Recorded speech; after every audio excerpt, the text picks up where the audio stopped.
Good morning all of you. आशा है आप सभी स्वस्थ और मस्त होंगे और अपना अध्ययन नियमित रूप से कर रहे होंगे। जो ग्रुप पे आपको सामग्री दी जा रही है उसके अकॉर्डिंग आप अपने सब पेपर्स की स्टडी भी कर रहे होंगे और आपने सबके अलग अलग रजिस्टर्स बना के और उनमें अपना असाइनमेंट भी कर लिया होगा। हम पिछले 3 वीक से डेवलपमेंट ऑफ एग्रीकल्चर या कृषि के विकास का अध्ययन कर रहे हैं। पार्ट 1 में या कृषि विकास पार्ट 1 में हमने एग्रीकल्चर का डेवलपमेंट के जो मेजर वर्ल्ड सेंटर्स थे उनका अध्ययन किया। पार्ट 2 में हमने प्राचीन काल में कृषि का विकास हुआ उसका अध्ययन किया।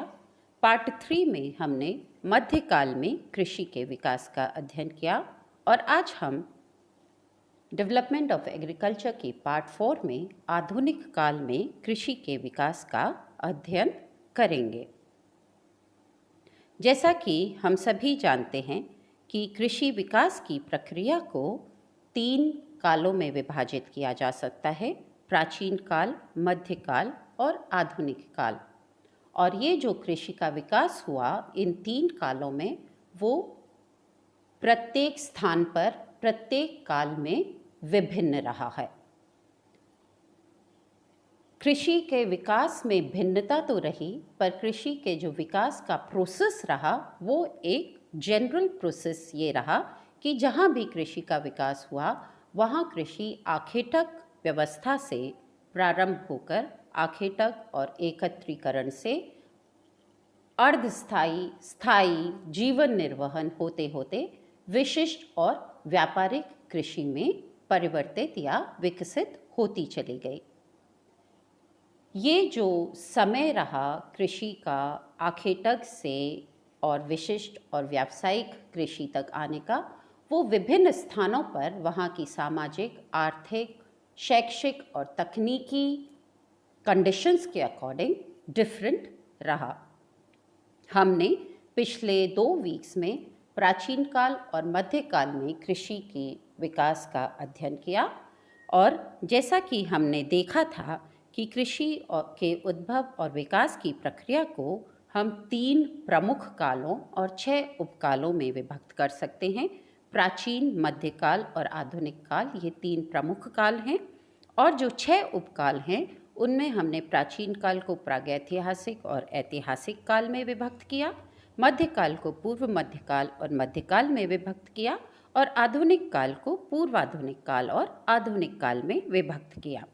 प्राचीन काल और मध्यकाल के 2 ईराज और उनके जो 4 सब ईराज थे उनको हम स्टडी कर चुके हैं और आज हम करते हैं आधुनिक काल में कृषि की विकास प्रक्रिया का अध्ययन।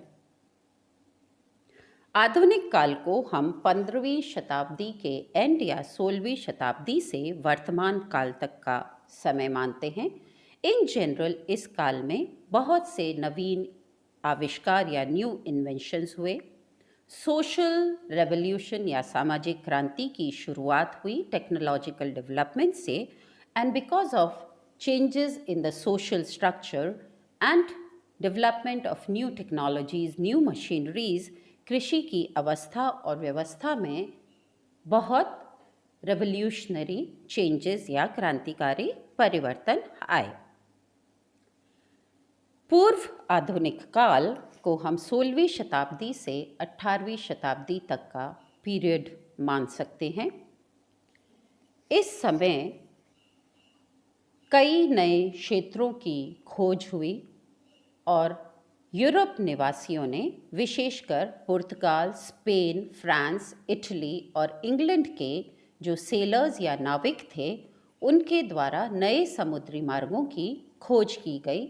इन नए समुद्री मार्गों की वजह से हमें नए क्षेत्रों का भी पता चला और इन नए समुद्री मार्गों की वजह से व्यापार और विनिमय बढ़ा, जिसकी वजह से विश्व स्तर पर फसलों और पशुओं का पारस्परिक विनिमय व्यापक स्तर पर होने लगा।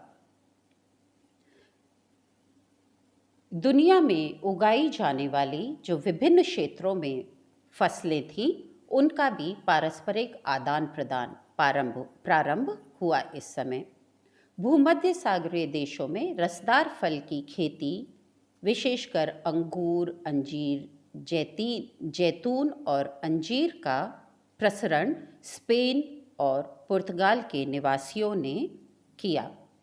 मैक्सिको, पेरू और एंडीज क्षेत्र में गेहूं, राई, जौ और धान की खेती का इस समय विकास हुआ।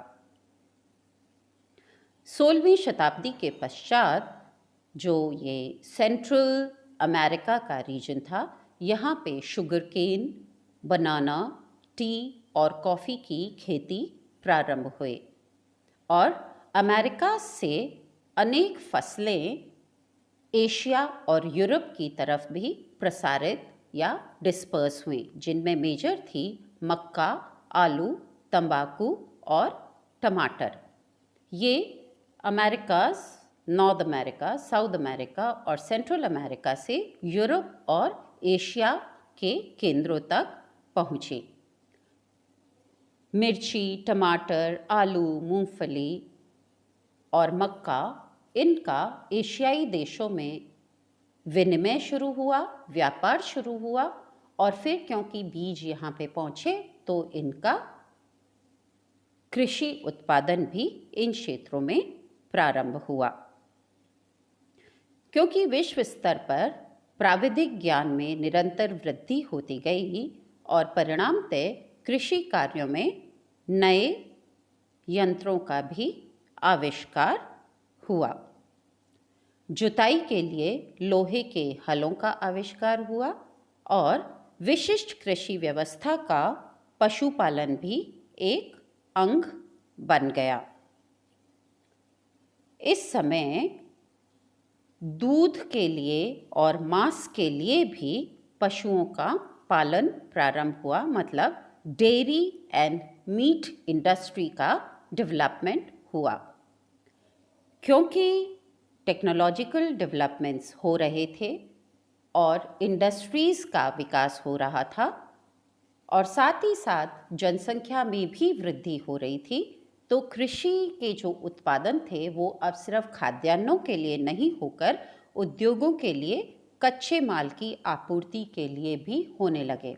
और इस समय उद्योगों के लिए कच्चे माल की आपूर्ति हेतु फसलों का उत्पादन बढ़ने लगा, मतलब वाणिज्यिक कृषि का इस समय विकास होने लगा। इस अवधि में कृषि के स्वामित्व और कृषि व्यवस्था में भी सुधार हुआ। चकबंदी के माध्यम से बिखरे खेतों को एकत्रित करके उनके सीमांकित किया जाने की प्रक्रिया प्रारंभ हुई, जिससे कि सॉइल कंजर्वेशन किया जा सके या भूमि को संरक्षित और सुरक्षित रखा जा सके। बिकॉज एग्रीकल्चर प्रोडक्ट्स की कंटिन्यूसली डिमांड बढ़ रही थी, because of increase in population and because of increase in industrialisation, तो कृषि के अंतर्गत क्षेत्र भी बढ़ने लगा। कई जगह पड़ती भूमि, बंजर भूमि और दलदल भूमि को कृषि के अंतर्गत लिया जाने लगा।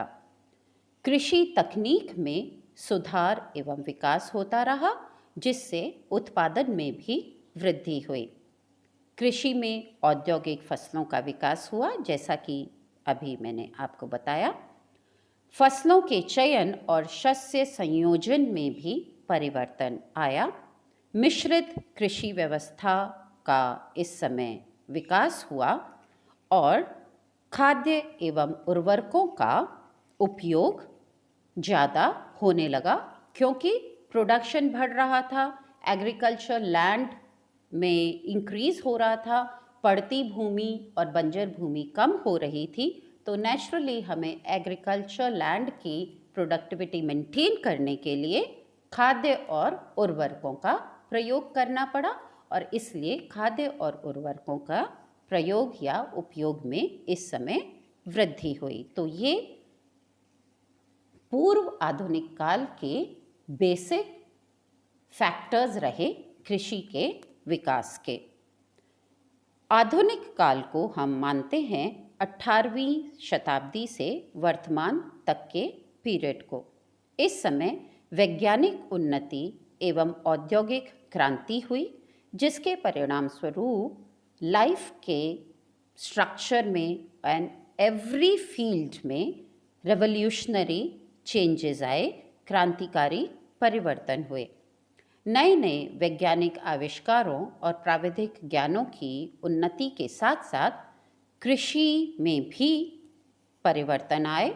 कृषि का पैटर्न चेंज हुआ, कृषि कार्य में परिवर्तन आए, कृषि में यंत्रीकरण होने लगा, नए विनिमय केंद्रों का विकास हुआ, कृषि नगर और उपनिषद जो थे, जो एग्रीकल्चर सिटीज़ थे और लैंडलॉर्ड्स की तरह जो ज़मींदारीज थी, उनका इस समय बहुत विकास हुआ और जागीरदारी प्रथा बहुत ज़्यादा इस समय विकसित हुई।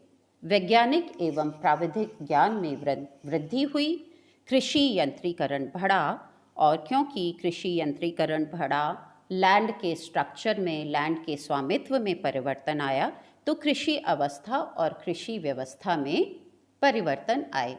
थ्रेशिंग मशीन्स का यूज़ होने लगा, सिंचाई के लिए और जल निकास के लिए वाटर पंप्स का आविष्कार हुआ। फिर 1842 में ट्रैक्टर का निर्माण हुआ और जब ट्रैक्टर का निर्माण हुआ तो हम आज भी देखते हैं कि कृषि के लिए ट्रैक्टर्स कितने यूज़फुल हैं। कृषि कार्य में ट्रैक्टर का उपयोग अनेक प्रकार से किया जाने लगा।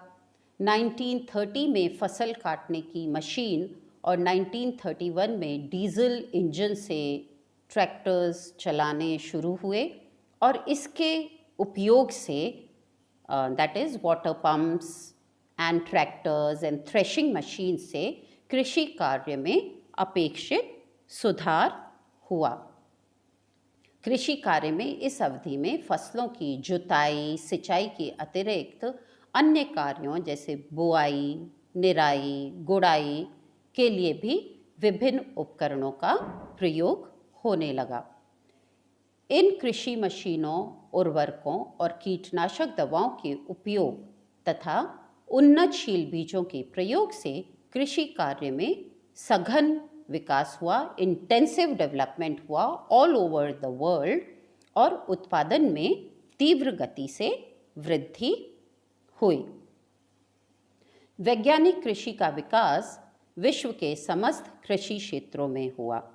समाजवाद और उपनिवेशवाद का विकास हुआ। इस समय पूंजीवादी कृषि व्यवस्था और समाजवादी कृषि व्यवस्था विकसित हुई, पर ये जो डेवलपमेंट था वो हर क्षेत्र में समान नहीं रहा।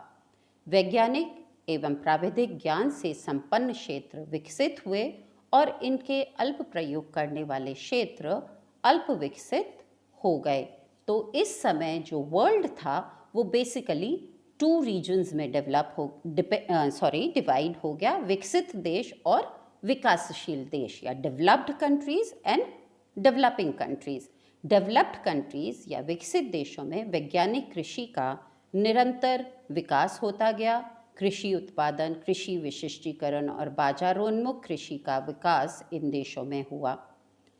यहाँ पर प्राविधि पर आधारित पूंजीवादी कृषि एवं समाजवादी कृषि व्यवस्था विकसित हुई। पर विकासशील देशों में क्योंकि जनसंख्या वृद्धि कंटिन्यूसली हो रही थी और इनके टेक्निकल डेवलपमेंट भी इतना नहीं रहा था, तो यहाँ पे जो एग्रीकल्चर में डेवलपमेंट्स देखे गए टेक्नोलॉजिकल एंड साइंटिफिक, उनकी जो गति रही वो विकसित देशों से कम रही।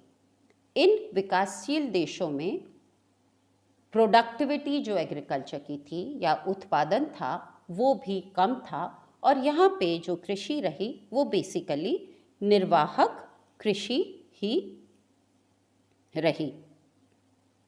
कृषि प्रणाली में भी विकासशील देशों में डिफरेंस था विकसित देशों से। वैज्ञानिक कृषि के विकास के प्रयास तो होते रहे, और इस समय विश्व स्तर पर कृषि व्यापार में बहुत वृद्धि हुई। पर विकासशील देशों में वैज्ञानिक कृषि के विकास का प्रयास आज तक हो रहा है, हम जानते हैं। इन देशों में कीटनाशक दवाओं, रासायनिक खादों, सिंचाई एवं कृषि संबंधी अन्य जो डेवलप टेक्नोलॉजीज़ हैं उनका ऑफ कोर्स यूज़ हो रहा है, बट वो यूज़ विवेकपूर्ण नहीं है। और इसलिए कृषि में जो इन चीज़ों के उपयोग से हम एक्सपेक्ट करते थे कि ये फ़ायदे होने चाहिए या ये लाभ होने चाहिए, वो विकासशील देशों में देखने को नहीं मिल रहे। और इसलिए विकासशील देशों में कृषि कई पारिस्थितिक समस्याओं से गुजर रही है। तो हम ये देखते हैं कि इस आधुनिक काल में कृषि प्रणाली व तकनीकों में परिवर्तन हुआ है। मिश्रित कृषि के साथ साथ बहुफसल प्रणाली डेवलप हुई है। कृषि क्षेत्रों का भी विस्तार हुआ है। कृषि भूमि में भी वृद्धि हुई है और विश्व स्तर पर कृषि व्यापार में वृद्धि हुई है। और एक डेवलप्ड कंट्रीज़ और डेवलपिंग कंट्रीज़ के एग्रीकल्चर के प्रोडक्टिविटी में, पैटर्न्स में और टेक्नोलॉजीज़ में एक वास्ट डिफरेंस हमें देखने को आधुनिक काल में मिलता है।